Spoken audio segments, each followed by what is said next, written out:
Меня зовут Наталья Валерьевна Богданова. Я врач-терапевт и пульмонолог в клинике Катанай. Прием веду на улице Костюшка, 38. И сегодня меня попросили рассказать довольно интересную тему, на мой взгляд. Да, это кашель у наших питомцев.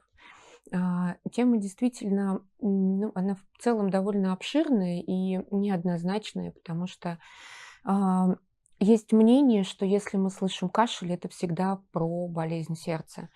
И действительно, к моим коллегам-кардиологам нередко попадают пациенты, у кого сердце здорово, да, и не имеют этот симптом, либо ко мне попадают пациенты, у которых есть болезнь сердца, и я им помочь не могу, да, и направляю к кардиологам. Поэтому сегодня я вам немножко расскажу, когда мы можем думать, да, про то, что болезнь сердца